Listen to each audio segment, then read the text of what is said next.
Capítulo 15. Sua sublime obsessão. Com a ideia que estamos prestes a lidar, você pode ter riquezas muito além de suas mais afeiçoadas esperanças. Essa ideia vai lhe trazer riqueza e felicidade, pois sua personalidade se expandirá, e você receberá carinho e amor, tanto em qualidade quanto em quantidade, que nunca antes sonhou ser possível. Este princípio foi expresso vividamente em muitas ocasiões pelo escritor Lloyd C. Douglas. Quando Douglas se aposentou do ministério religioso, migrou para uma forma mais ampla de ensino inspirador: escrever romances. Seu ministério tinha alcançado centenas, seus livros alcançaram milhares, seus filmes, milhões. E em cada um ele pregou a mesma mensagem básica.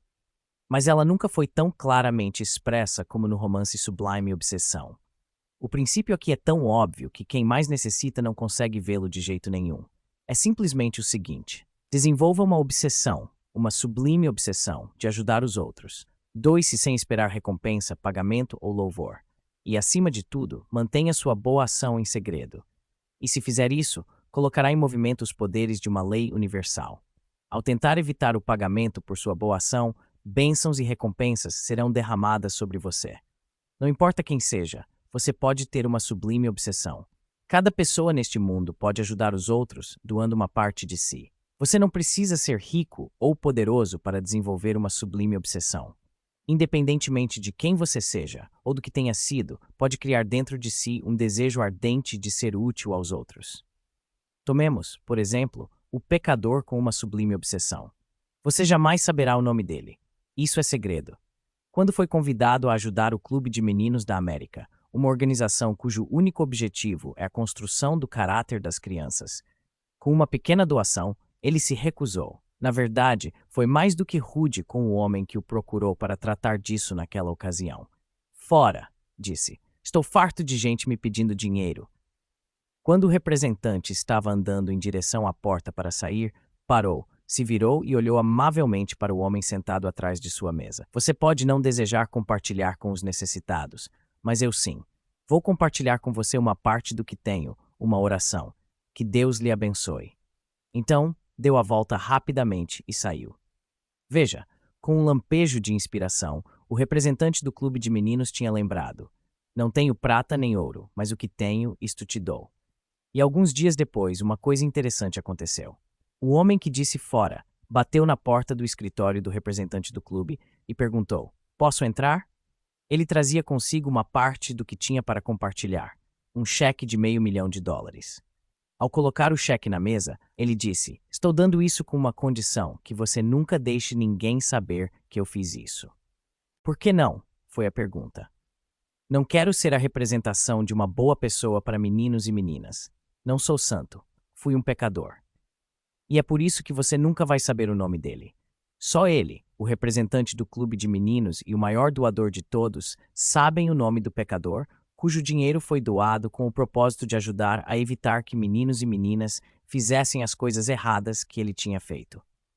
Assim como o representante do clube de meninos, você pode não ter dinheiro, mas pode compartilhar, dando uma parte do que tem. E assim como ele, você pode fazer parte de uma grande causa. E você também, quando doa, pode fazê-lo generosamente. Seus bens mais preciosos e valorizados, bem como seus maiores poderes, são frequente e necessariamente invisíveis e intangíveis. Ninguém pode tirá-los. Você e somente você pode compartilhá-los. Quanto mais compartilhar, mais você terá.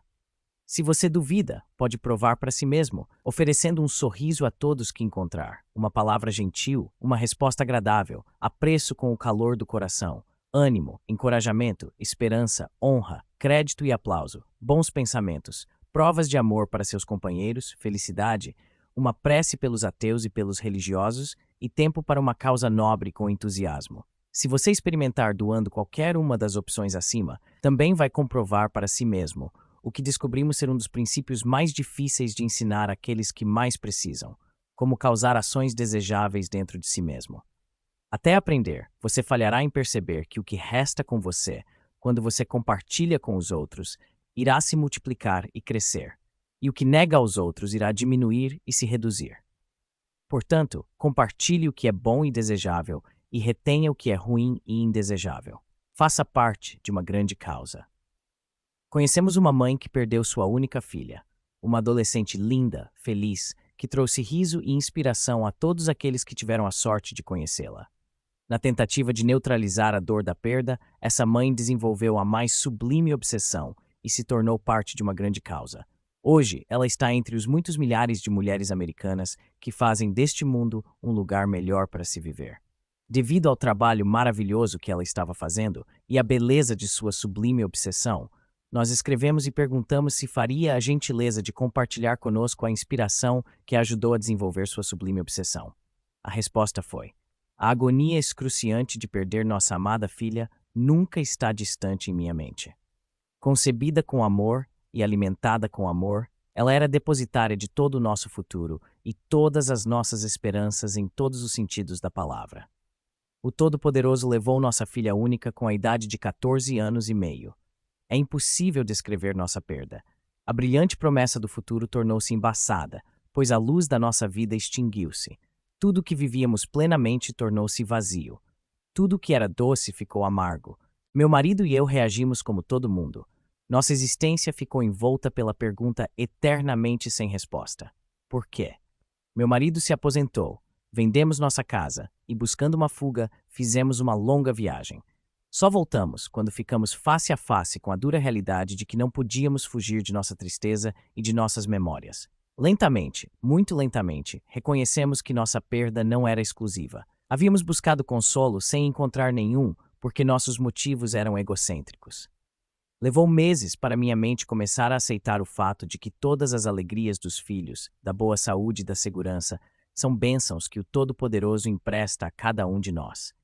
Essas infinitas misericórdias que nós, pessoas finitas, tomamos como garantidas, devem ser prezadas por seu verdadeiro significado e por seu grande e insubstituível valor. Como poderia garantir o direito de manter minhas outras bênçãos?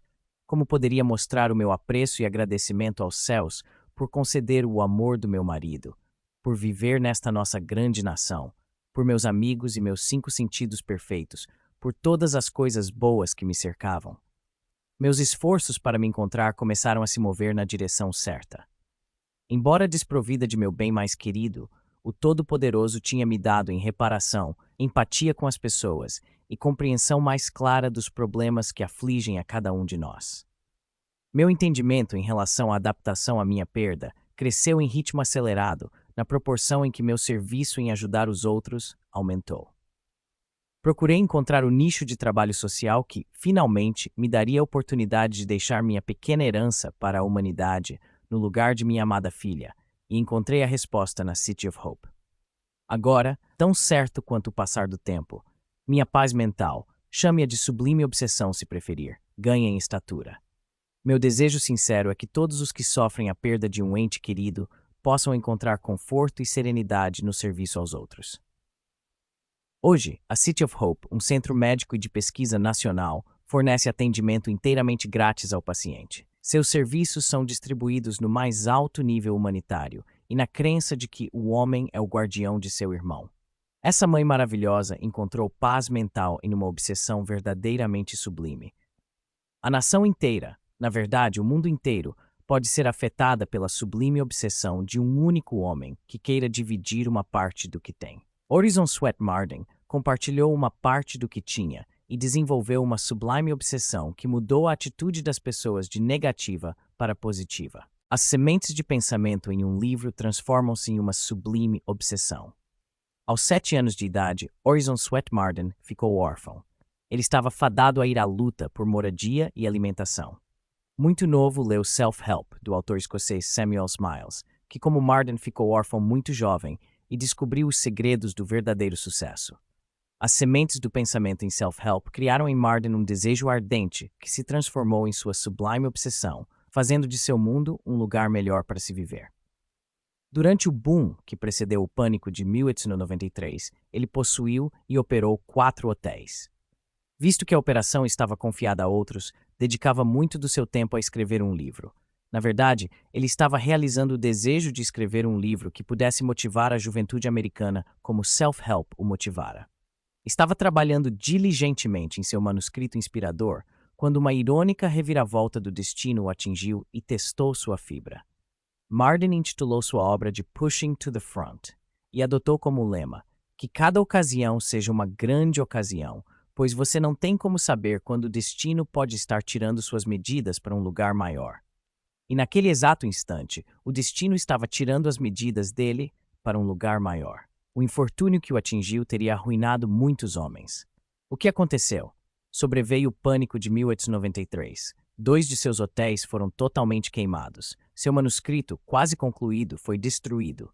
Sua riqueza tangível foi pelo ralo, dizimada.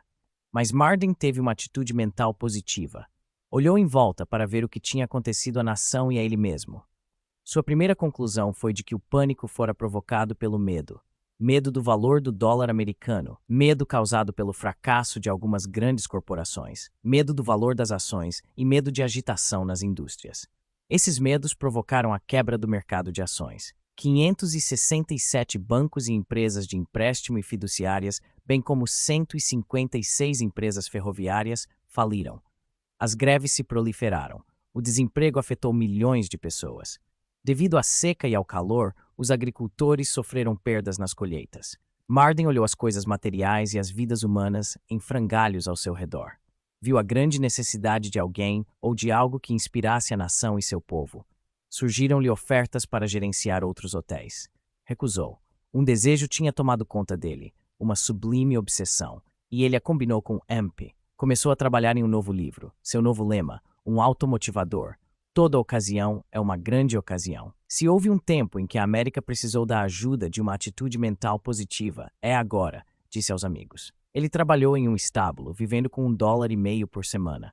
Trabalhou quase incessantemente, dia e noite. Completou a primeira edição de Pushing to the Front em 1893. O livro teve aceitação imediata.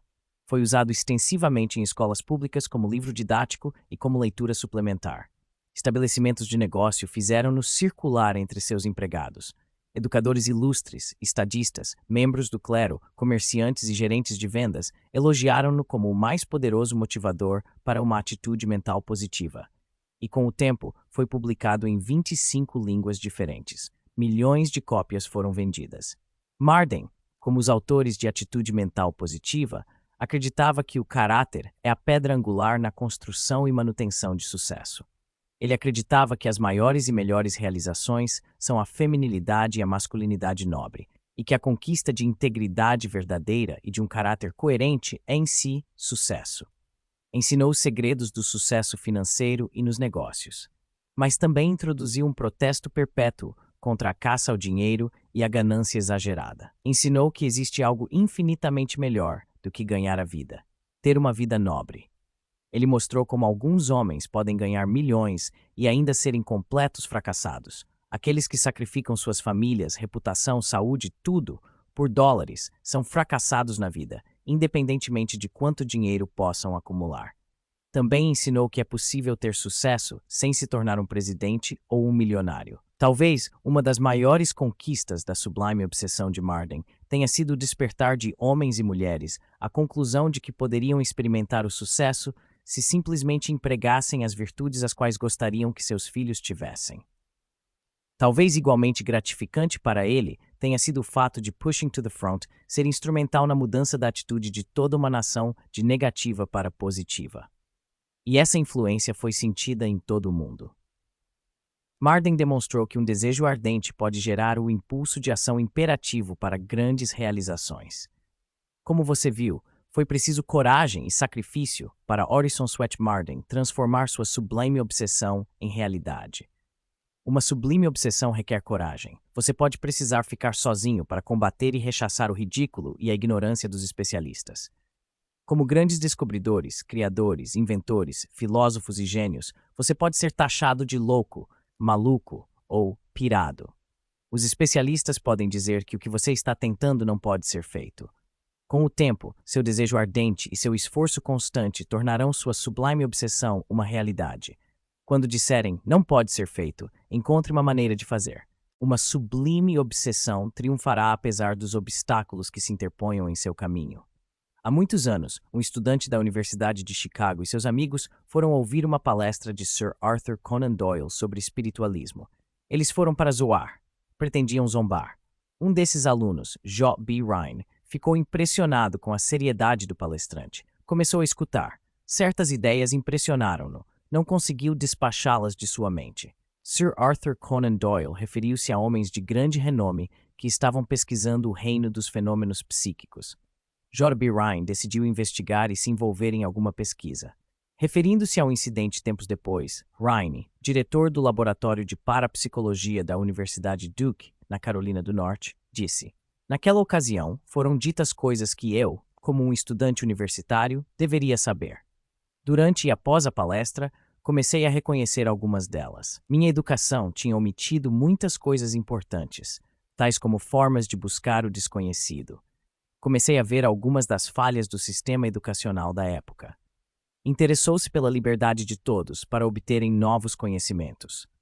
Começou a se ressentir de um sistema em que buscar a verdade em qualquer forma ou sobre qualquer assunto tornou-se tabu. Começou a desenvolver um desejo ardente de aprender a verdade sobre os poderes psíquicos do homem de forma científica. Seu desejo ardente transformou-se numa sublime obsessão. Rhine tinha planejado dedicar a vida ao ensino universitário. Foi avisado de que perderia sua reputação e que sua capacidade de ganhos como professor seria prejudicada. Seus amigos e colegas professores ridicularizaram-no e se esforçaram para desencorajá-lo. Alguns começaram a se afastar dele. "Tenho que descobrir por mim mesmo", disse a um amigo cientista. O amigo respondeu: "Quando descobrir, guarde para você. Ninguém vai acreditar." Ele manteve suas descobertas para si até conseguir desenvolver uma prova científica confirmada. Hoje ele é honrado e respeitado em todo o mundo. Nos últimos 45 anos, suas batalhas foram uma luta de boxe sem luvas, por assim dizer, combatendo cada centímetro de ignorância, tabus, antagonismo e ridículo. Um dos maiores obstáculos a atormentá-lo constantemente ao longo dos anos foi a falta de dinheiro necessário para a expansão de sua pesquisa. Em certa época, por exemplo, sua única máquina de EG foi montada a partir de restos encontrados num monte de lixo.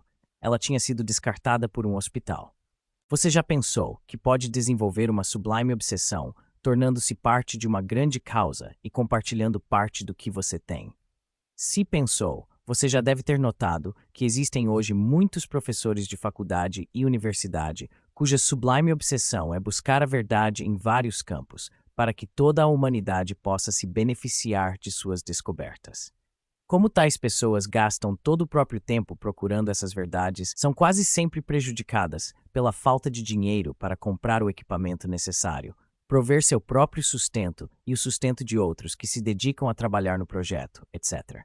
Você pode se tornar parte de uma dessas causas e assim realizar sua sublime obsessão. Pode encontrar uma dessas pessoas dedicadas em praticamente qualquer faculdade ou universidade. Dinheiro e uma sublime obsessão. Você poderia perguntar: como podemos juntar dinheiro e sublime obsessão na mesma frase? Se você perguntasse, nós responderíamos: dinheiro não é bom? Dinheiro é bom? Dinheiro é bom? Muita gente de mentalidade negativa diz: o dinheiro é a raiz de todos os males. Mas a Bíblia diz: o amor ao dinheiro é a raiz de todos os males. E há uma grande diferença entre as duas frases, apesar de uma única palavrinha fazer a diferença. Para os autores, foi incrível observar pessoas de mentalidade negativa reagirem desfavoravelmente à ação. Quem pensa enriquece e seu conteúdo. Essas pessoas de mentalidade negativa poderiam ganhar em um único ano mais do que ganharam em toda a vida até agora, mudando sua atitude de negativa para positiva. Para fazer isso, seria necessário limpar as teias de aranha de seus pensamentos em relação a dinheiro. Em nossa sociedade, dinheiro é o meio de troca. Dinheiro é poder. Como todo poder, pode ser usado para o bem ou para o mal. Quem pensa enriquece tem motivado milhares de leitores a adquirir riquezas por meio de AMP. Eles foram inspirados com Quem Pensa Enriquece pelas biografias de homens como Henry Ford, William Wrigley, Henry L. Doherty, John D. Rockefeller, Thomas Alva Edison, Edward A. Filani, Julius Rosenwald, Edward Joe Bock e Andrew Carnegie. Os homens cujos nomes você acaba de ler estabeleceram fundações que até hoje têm no total mais de $1 bilhão em dinheiro reservado exclusivamente para fins de caridade, religiosos e educacionais. As despesas e subvenções provenientes dessas fundações totalizam mais de 200 milhões em um único ano. Dinheiro é bom? Sabemos que é. As sublimes obsessões desses homens vão viver eternamente. E a história da vida de Andrew Carnegie vai convencer o leitor de que ele compartilhou com os outros uma parte do que tinha: dinheiro, filosofia e algo mais. Na verdade, atitude mental positiva não teria sido escrito não fosse Andrew Carnegie. É por isso que este livro é dedicado a ele e a você. Vamos falar sobre ele e sobre você. Vamos aprender com a filosofia dele. Vamos ver como podemos aplicá-la em nossa vida. Uma filosofia simples transformou-se em uma sublime obsessão. Um menino pobre, imigrante escocês, tornou-se o homem mais rico da América. Sua história inspiradora e sua filosofia motivadora encontram-se na autobiografia de Andrew Carnegie. Quando menino e durante toda a sua vida, Carnegie foi motivado por uma simples filosofia fundamental: qualquer coisa na vida que vale a pena ter, vale a pena trabalhar para ter. Essa filosofia simples se transformou em uma sublime obsessão. Antes de morrer, aos 83 anos de idade, ele tinha trabalhado diligentemente por muitos anos para compartilhar sua grande riqueza de forma inteligente com aqueles que então viviam e com as gerações futuras. Enquanto viveu, foi bem-sucedido, doando aproximadamente $500 milhão através de subvenções diretas, fundações e fundos. Sua contribuição de milhões de dólares para a criação de bibliotecas é um exemplo bem conhecido da aplicação de sua norma. Qualquer coisa na vida que vale a pena ter, vale a pena trabalhar para ter. E os livros nessas bibliotecas têm sido e continuarão a ser de benefício apenas para as pessoas que, por meio de leitura e estudo, trabalharem para obter o conhecimento, a compreensão e a sabedoria contidos neles. No ano de 1900, Napoleon Hill, aos 18 anos de idade, trabalhava como repórter de uma revista para pagar a faculdade, e nessa condição entrevistou o grande fabricante de aço, filósofo e filantropo Andrew Carnegie.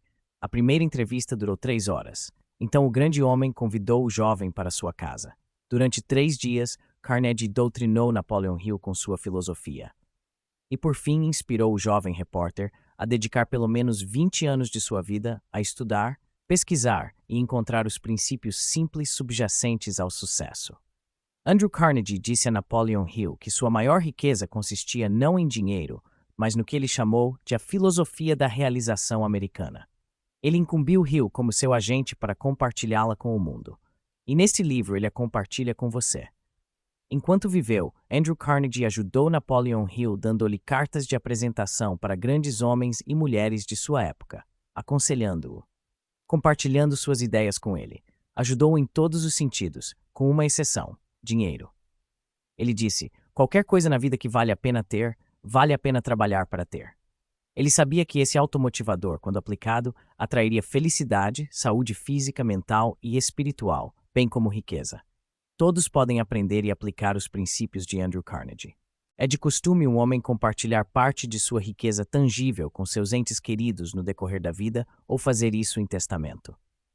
Este mundo seria um lugar melhor de se viver se cada pessoa deixasse como herança para a posteridade a filosofia e o know-how que lhe trouxeram felicidade, saúde física, mental e espiritual e riqueza, como fez Carnegie.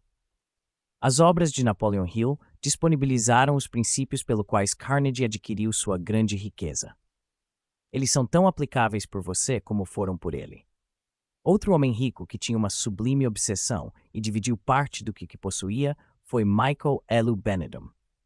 Seu amigo chegado, o senador norte-americano Jennings Randolph, contou-nos que Benedum começou com um salário de 25 por semana e se tornou um dos homens mais ricos da América. Ele valia mais de $100 milhões. Todavia, o momento da virada em sua carreira decorreu de um incidente totalmente insignificante. Benedum, então um rapaz de 25 anos, cedeu educadamente seu lugar em um trem para um estranho idoso. Para ele, aquilo era o óbvio a fazer. Acontece que o estranho era John Worthington, superintendente-geral da South Penn Oil Company. Na conversa que se seguiu, Worthington ofereceu um emprego para Mike. Este aceitou e eventualmente se tornou o descobridor de mais petróleo do que qualquer outro indivíduo no mundo. Algumas pessoas dizem que você pode julgar um homem pela filosofia segundo a qual ele vive. A filosofia de Mike sobre dinheiro era algo do tipo: sou apenas um depositário dele e serei responsabilizado pelo bem que puder realizar com ele, tanto na comunidade como um todo, quanto em prol de oportunidades para as pessoas que aparecerem, assim como me foi dada uma oportunidade naquela época. Como tantos outros com uma sublime obsessão, Benedum viveu até uma idade avançada. Em seu aniversário de 85 anos, disse: Perguntaram-me como eu sigo ativo com essa minha idade. Minha fórmula é me manter ocupado para que os anos passem despercebidos. Não desprezar nada, exceto o egoísmo, a maldade e a corrupção. Não temer nada, exceto a covardia, a deslealdade e a indiferença. Não cobiçar nada do meu vizinho, exceto a sua bondade de coração e a sua gentileza de espírito. Pensar muitas vezes nos meus amigos e, se possível, raramente nos meus inimigos. A meu ver, a idade não é uma questão de anos, é um estado de espírito. Você é tão jovem quanto a sua fé, e acho que hoje tenho mais fé no meu semelhante, no meu país e em meu Deus do que jamais tive. Você vive mais com uma sublime obsessão. Claro que é aquela velha história. A pessoa que tem algo pelo que viver, vive mais tempo. Percebemos isso ao nos familiarizarmos com homens como o honorável Herbert Hoover e o general Robert E. Wood, que tanto fizeram pela juventude americana ao compartilhar seu tempo e dinheiro com os clubes de meninos da América. Eles tiveram vidas longas por causa de suas sublimes obsessões. Dedicaram tempo e pensamento a projetos que beneficiavam os outros, e como suas vidas foram a boa vida de homens com sublimes obsessões, experimentaram o prazer e o valor terapêutico da estima e do amor de seus semelhantes. Claro, você pode não ter a riqueza material de um Andrew Carnegie ou de um Michael L. Benedum, mas isso não o priva de construir sua própria sublime obsessão. Pelo menos, não privou Irving Rudolph. Estão todos na cadeia, exceto meu irmão e eu. Irving dedicou sua vida a ajudar rapazes em bairros arruinados. Esse trabalho foi em gratidão por ter sido salvo por um clube de meninos da região Barra Pesada, onde ele cresceu. Como Irving Rudolph entrou para o trabalho nos clubes de meninos, ele morava em uma zona pobre, North Avenue e Halsted Street, em Chicago. Circulava entre um pessoal da pesada. Havia muitos problemas. Muitas coisas em que os meninos não deveriam se meter. E pouca coisa para ocupar o tempo deles e mantê-los longe de problemas. Um dia foi inaugurado um clube de meninos em uma igreja abandonada do bairro. Meu irmão e eu éramos os dois únicos sujeitos de nossa gangue que visitávamos o clube, explicou Irving. Estão todos na cadeia, exceto meu irmão e eu. Se não fosse a unidade Lincoln do clube de meninos, estaríamos lá também. Irving ficou grato pelo que o clube de meninos fez por ele e por seu irmão, e dedicou sua vida a ajudar rapazes de bairros em decadência. Por intermédio de seu entusiasmo e zelo, foram recebidas grandes doações para apoiar os clubes de meninos de Chicago. Por intermédio dele, homens e mulheres influentes foram atraídos para a causa. Sinto que meu trabalho é apenas um pagamento simbólico por minha gratidão a um poder superior por ter colocado meu irmão e eu sob esta influência, explicou Irving. Em seguida acrescentou: visite um clube de meninos. Veja por si o bom trabalho que é feito. Você então vai sentir uma parte do que eu sinto pelas crianças que têm a necessidade que eu tinha. Hoje existem milhares de homens e mulheres satisfazendo suas sublimes obsessões ao sacrificar tempo e dinheiro para ajudar os clubes de meninos da América. Sua vida foi beneficiada pelas sublimes obsessões deles. E se você faz o melhor que pode para jamais violar sua honra por mentir ou enganar e sempre cumprir a responsabilidade que lhe é confiada, se você se mantém limpo em pensamento e corpo, se é um exemplo de hábitos limpos, fala limpa, diversão limpa, e se você se associa a uma turma limpa, se você se posiciona pelos direitos dos outros contra a influência indesejável e a persuasão de amigos e as ameaças de inimigos, se uma derrota o inspira a tentar ter sucesso, se tem a coragem de encarar o perigo apesar do medo, se você trabalha de verdade e aproveita o melhor das oportunidades, se não destrói propriedade de forma intencional, se economiza dinheiro para poder pagar suas despesas neste mundo e ainda ser generoso com aqueles em necessidade, e dá ajuda financeira e tempo para causas nobres, se faz uma boa ação todos os dias, sem esperar compensação. Se você é amigo de todos e um irmão de cada homem, mulher e criança, independentemente da raça, cor ou credo, se você está preparado para aprender a conhecer os perigos, evitar a negligência e conhecer os recursos necessários para ajudar pessoas feridas e salvar vidas humanas, compartilhar os deveres e as obrigações em sua casa e local de trabalho, se você é educado com todos, especialmente os fracos, indefesos e desafortunados. Se você não mata ou fere qualquer criatura viva desnecessariamente, mas se esforça para proteger todos os animais vivos.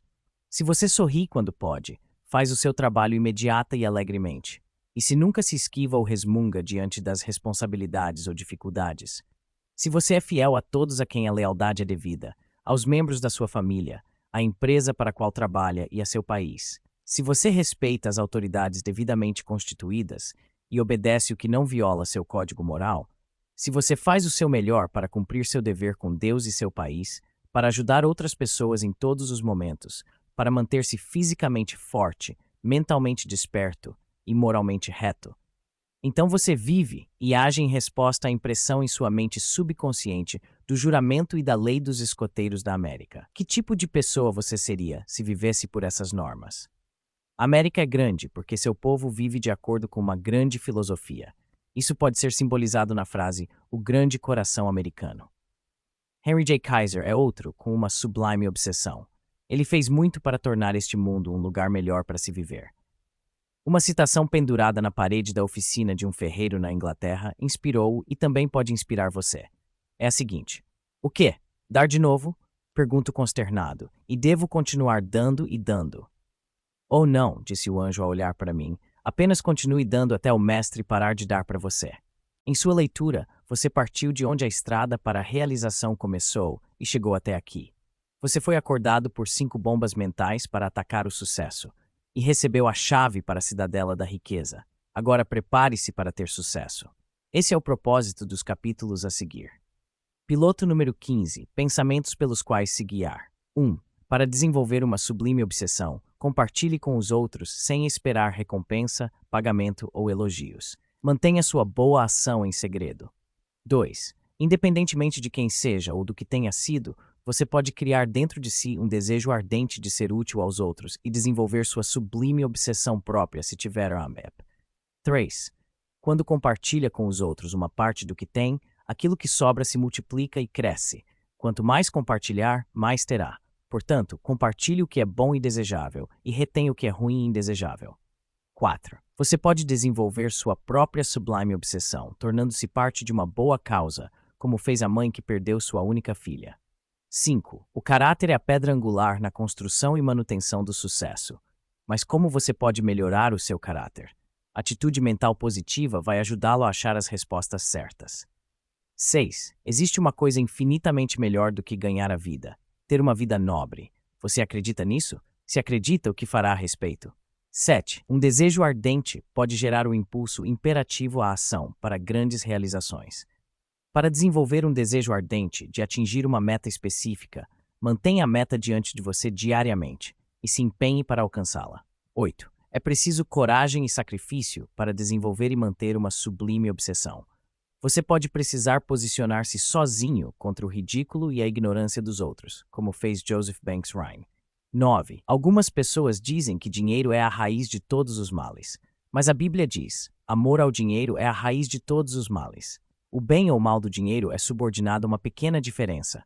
A pequena diferença é se a sua atitude é positiva ou negativa. 10. Homens como Andrew Carnegie, Henry Ford e Michael Benedum usaram o poder do dinheiro deles para estabelecer fundações de caridade, educacionais e religiosas. O bem feito pelas sublimes obsessões de tais homens viverá eternamente. 11. Qualquer coisa na vida que vale a pena ter, vale a pena trabalhar para ter. 12. Quando você for solicitado a doar dinheiro ou tempo a uma causa que vale a pena, repita para si mesmo: "O quê? Dar de novo?" Pergunto consternado. "E devo continuar dando e dando?" "Oh, não", disse o anjo ao olhar para mim. "Apenas continue dando até o mestre parar de dar para você. Aquilo que você compartilhar com os outros vai se multiplicar, e aquilo que você negar vai diminuir."